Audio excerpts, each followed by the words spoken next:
I'm doing something a little different here. All of my videos are intended for adults, but this will be the exception. This is the very first thing that you see in my wallet, and I always carry it with me. Hey everyone, let me show you guys real quick. My dad bought this for me because I had asked my sister for it, but I guess she kind of didn't get the hint, but that's okay. I love you, Alex. I love you, Dad. These little Folgers, my queen bought this for me, but now it's filled with, I don't know the exact term from it. It is considered a bronze but it's penny. 95% copper. I think the rest is tin. So it's bronze. I mean it's tin. I mean and it's copper. And these are all wheat pennies, which are all copper except for 1943 because of World War II. During World War II, all the copper was needed for munitions. My little habit, my little like collections. And this is Amelia Clark, bless her soul. She is the queen of the queens. Okay. Let me show you guys some more. This is where I keep my receipts. So you can see here. If you can see here, let me see. Yeah. Like doctor's visit, Johnson Pharmacy, fast food, groceries, Dollar Trees, guys don't think, transportation, LOL, because I don't really have transportation. That's when I got my thing. Apparel, shoes, miscellaneous, PayPal, post office. I don't know what that is. Hello. Mama y Papa. And if you guys look at this, this is disgusting. Look how many receipts I have for cigarettes.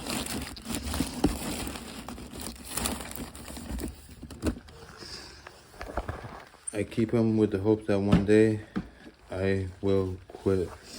And here is the suitcase that I keep.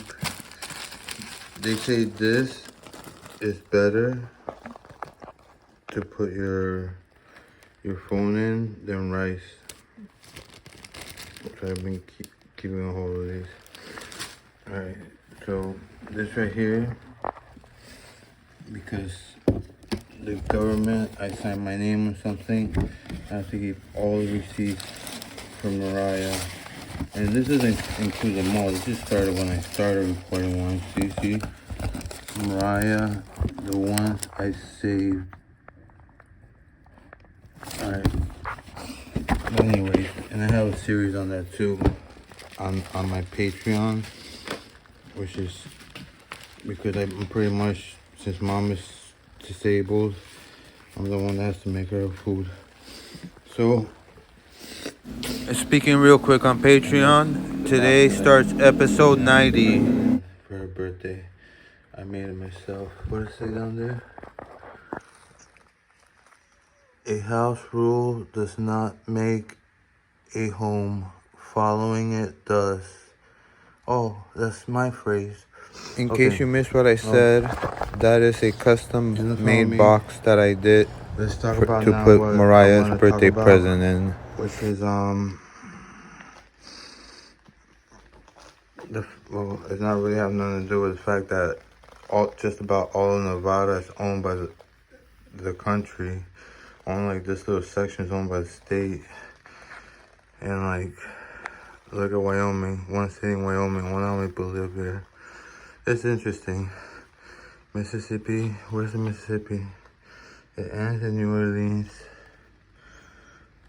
which is right here. So I made a mistake here. Instead of following the Mississippi River, which actually separates the states of Mississippi and Louisiana, I followed a part of the river that extends from the Mississippi River. Was separates Texas from Oklahoma? Huh.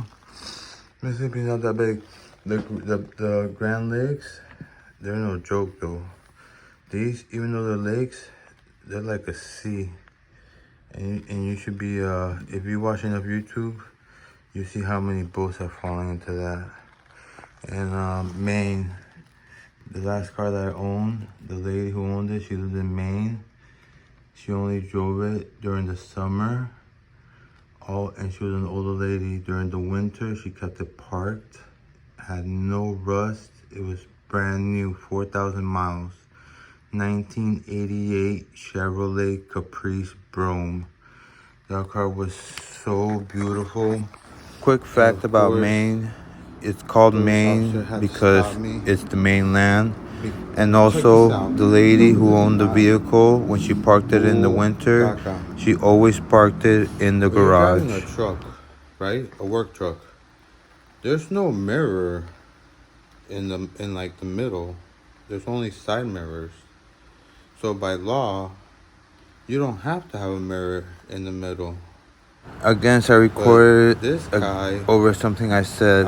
This has to do with a cop that followed me along Taft Street into Hollywood because I didn't have a rear view mirror in the middle. It's a 1988 Chevy, and Taft Street eventually ends and it goes into Hollywood, which is a different city. Registration, insurance, my license, everything was good. And he's like, "Oh, well, I just stopped you because you don't have a mirror in the center." You know what I felt like telling this stupid? I felt like telling him, "Oh, I don't have a mirror in the center? Oh, okay. Well, can I ask you a question? Do you stop every delivery vendor, like let's say that delivers chips, delivers milk, bread, whatever the case is, and do you stop any one of those people that drive 18-wheelers and don't have mirrors in that go to the back? Do you stop them as well too? Please, I would like to know."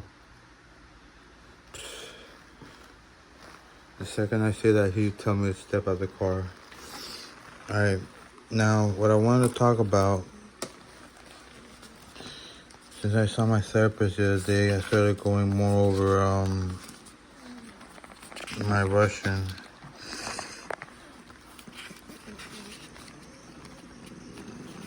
Oh, that was on the 2nd this month. That was the day I saw her.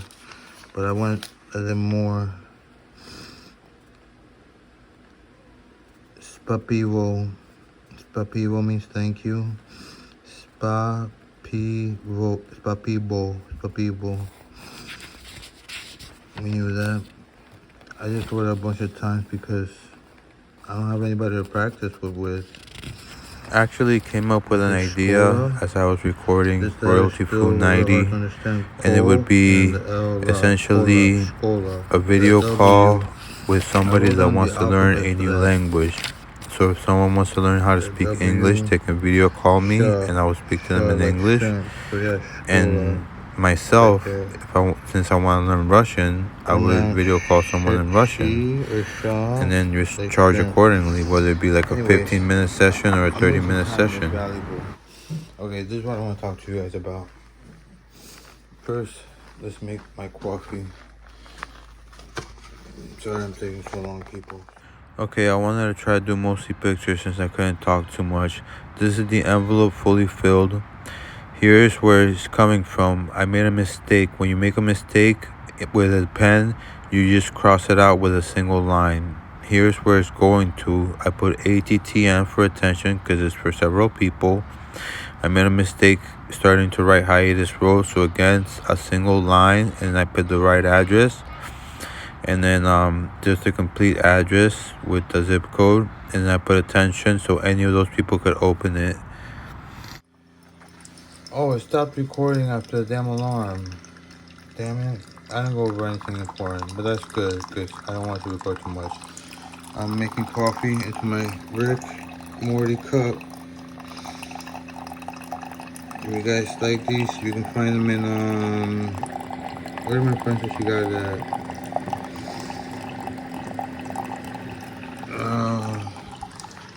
You know, that it's Spencer's. Okay, so this is what I'm gonna go to do. I'm gonna make this kid available for video for kids because my demographics from 13 to 17 is 0 because all my videos are for adults. This video, I'm gonna show you guys how to do a real letter, not an email, but regular ours, U.S. Postal Service mail. It consists of this, a stamp. This is what you call an envelope. I already filled it out. This is the front of it. This is the back of it, which has the part that opens. The letters are in it already. And hola, Dan, feliz día. Voy a esperar en media hora. Le voy a preguntarle suavecito.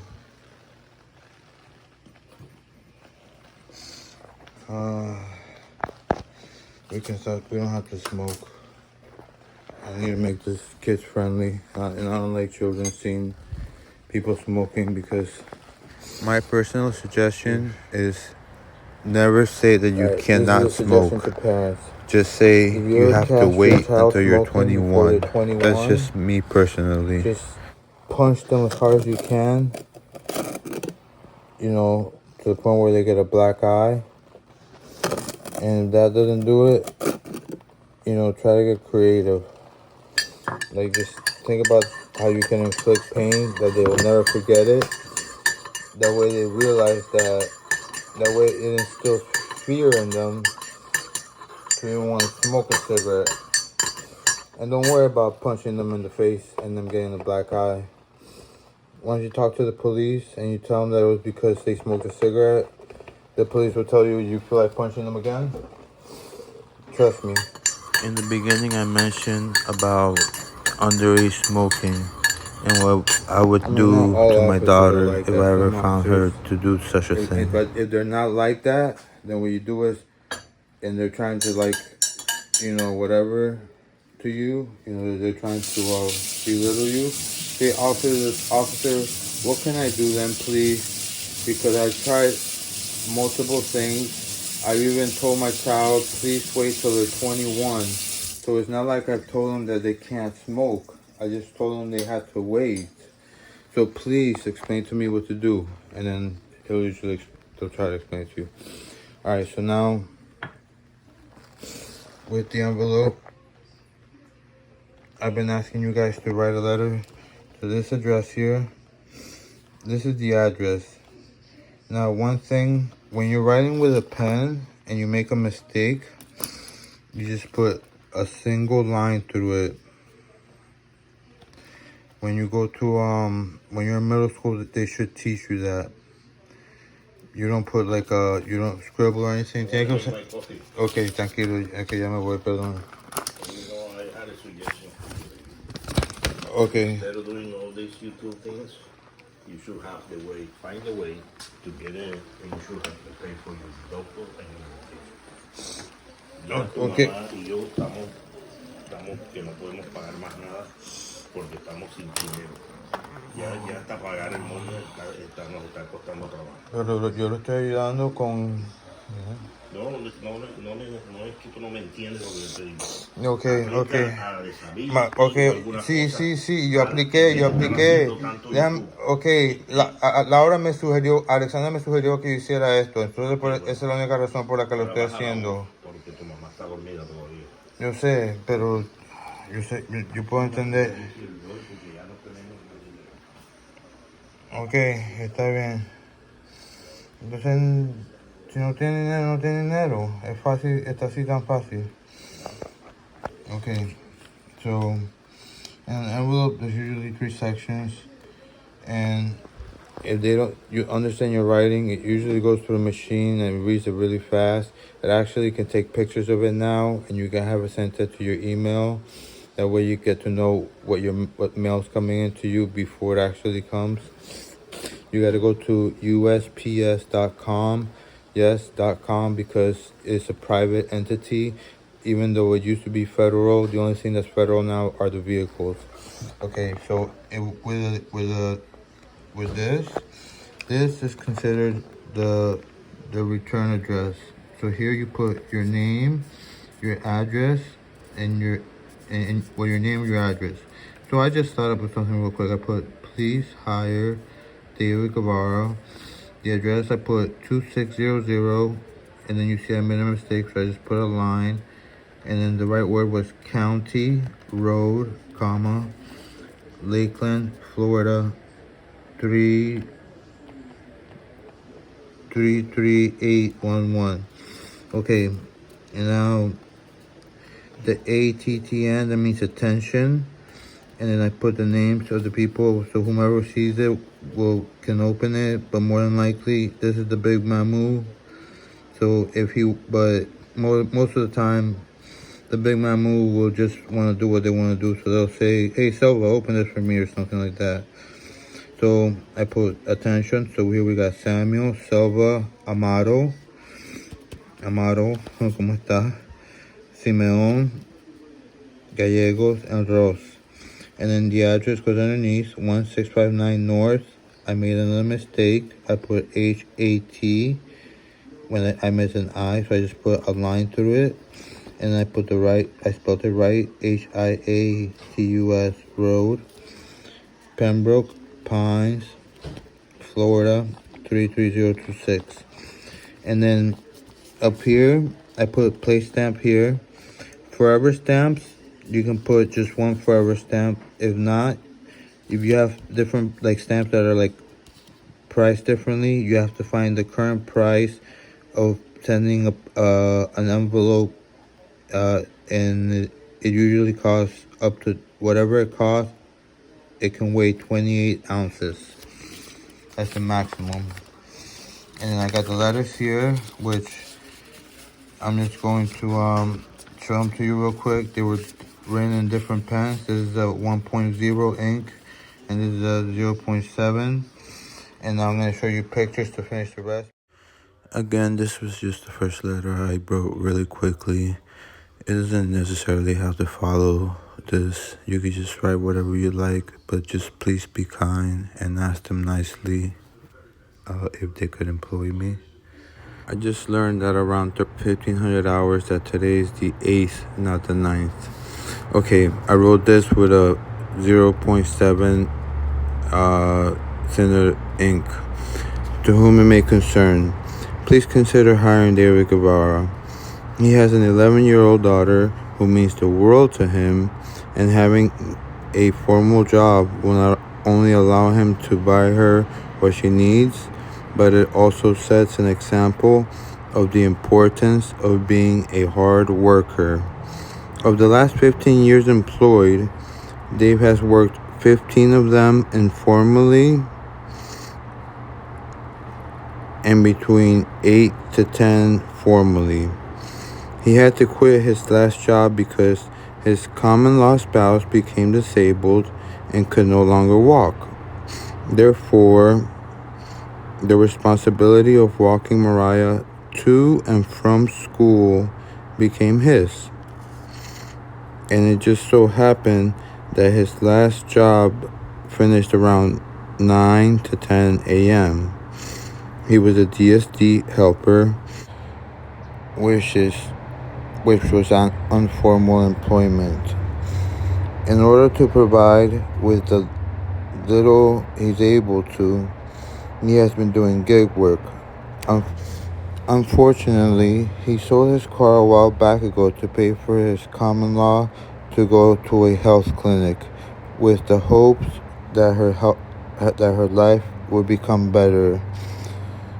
Now I actually beg, that you help David's life become better as well. Thank you for your time and consideration, John Doe. It would truly be a dream come true to join the 1570 Publix team. Please, if you do write a letter, just make sure that you ask kindly and that you are polite. Thank you.